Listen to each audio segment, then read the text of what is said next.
ሰላም የአፍላ ፍቅር ቤተሰቦች እንዴት ናችሁ?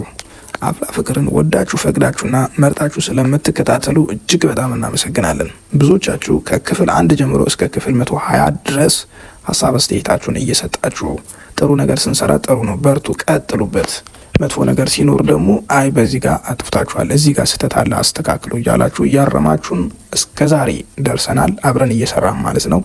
ስለ ሁሉም በጣም እናመሰግናለን። አሁን ላይ ደግሞ ዛሬ ብቅ ያልኩትኝ ለምን መሰላችሁ? የጸጋ ገጸ ባህሪ በጣም እየተበላሸ ነው። አሁን ላይ አፍላ ፍቅርነቱን አጥቶ የማፊያ ቡድን ነው የሚመስለው የሚል አስተያየት በተለይ ጸጋ ላይ ብዙዎቻችሁ ሀሳብ አስተያየታችሁን እየሰጣችሁ ነው። ጸጋ ትውጣልን፣ ጸጋ ትወገድልን፣ የእሷ ትወና ይቁም ምናምን በሚለው ማለት ነው። እንደውም በጣም የሚገርመው ነገር አፍላ ፍቅር ከዚህ በፊት በሰዓታት ውስጥ በጣም በብዙ 100,000 ቪውስ ነበር ሲታይ ነበረው።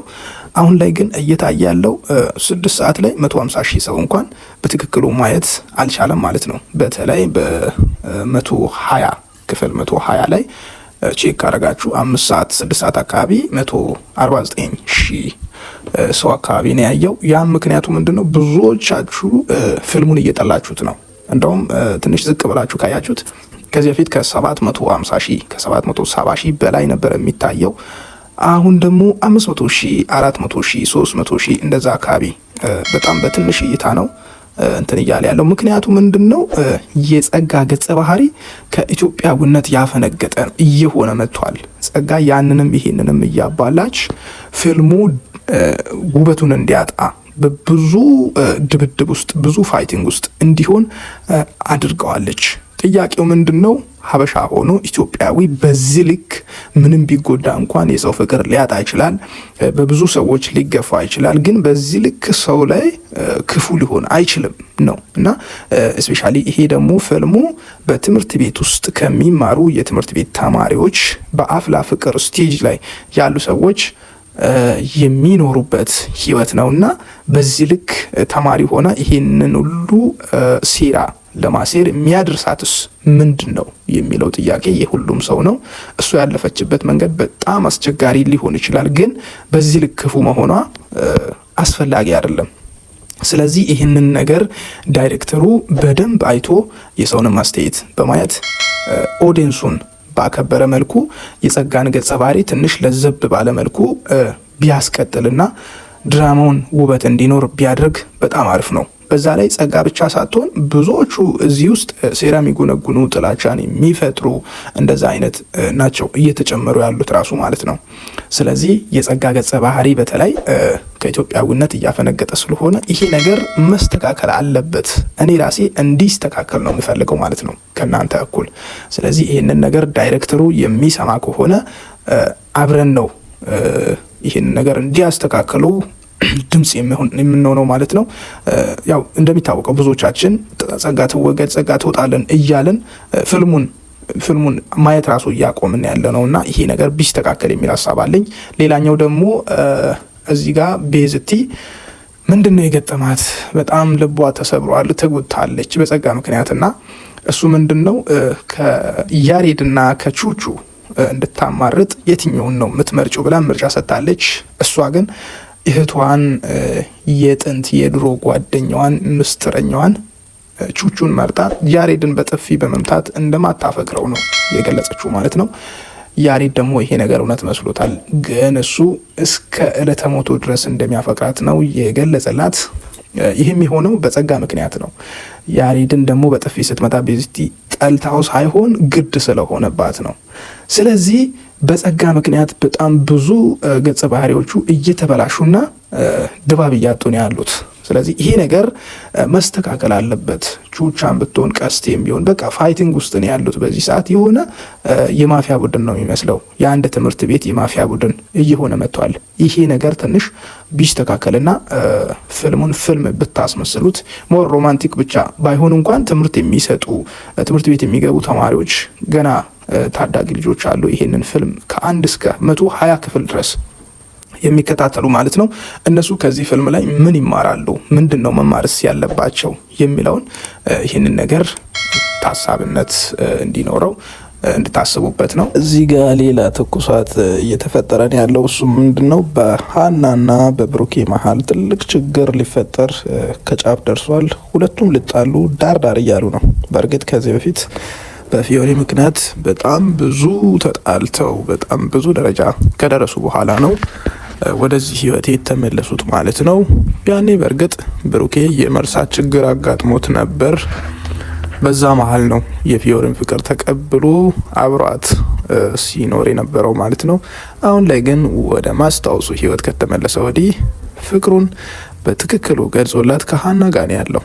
አሁን ግን ምን ተፈጥሮ ነው ፊዮሪ ከቅዱስ ጋር ስትሆን ደስ የማይለው ከሌሎች ወንዶች ጋር ያላትን ግንኙነት የማይወድበት ምክንያቱ ምንድን ነው የሚለው ጥያቄ ምናልባት ያኔ የመርሳት ችግር ባጋጠመበት ጊዜ ላይ የነበሩበት ያ ፍቅር አገርሽቶት ሊሆን ይችላል። አሊያም እሱ የማያውቀው ግን የፍቅር ኃይል በውስጡ አለ ማለት ነው። ያ ደግሞ በብሩኬና በሀና መሀል ትልቅ ችግር ሊፈጥር ይችላል።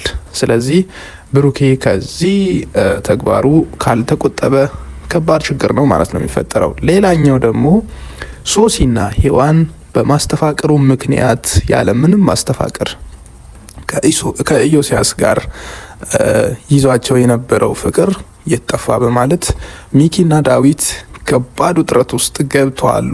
ሌላ ጦርነት እየተቀሰቀሰ ነው ያለው። ምናልባትም ዳዊትና ሚኪ በዛው አቋማቸው ጸንቶ የነሱን ይቅርታ የሚቀበሉበት ቻንስ በጣም አናሳ ከሆነ ሌላኛው ችግር ሊፈጠር ይችላል ማለት ነው። ምናልባትም ሔዋን በጣም በድፍረት እንዴት አታምነኝም ምናምን በሚለው ሚኪን ለማሳመን እየሞከረች ነው። ሚኪ ግን የአራዳ ልጅ በፍቅረኛው ከመጡበት የሌለ ፋራ ነው የሚሆነው በማለት ግትር እያለ ነው ያለው ማለት ነው። ስለዚህ ይሄ ነገር እንዴት ነው የሚለውን ሶሲና ዳዊት ሔዋንና ሚኪ መታረቃቸው አይቀርም። ትልቁ ችግር እዚህ ጋር አሁን ላይ ቀስቴና ቹቻ ምን ሊሆኑ ይችላሉ? እሱም በጸጋ ምክንያት ጸጋ ባሴረችው ሴራ ምክንያት ቹቻ ቀስቴን ለማዳን ስትል ፊዮሪን እንድትደበድብ ልካታለች።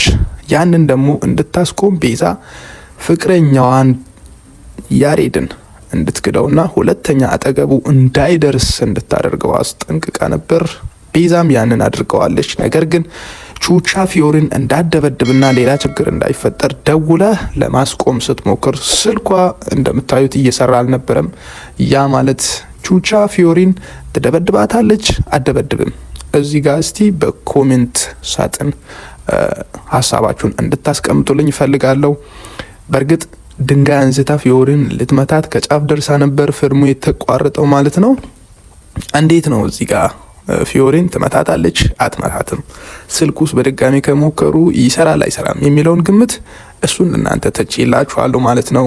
ሌላኛው ደግሞ ጄሪ የምትባለው የአዳን ፊልም ላይ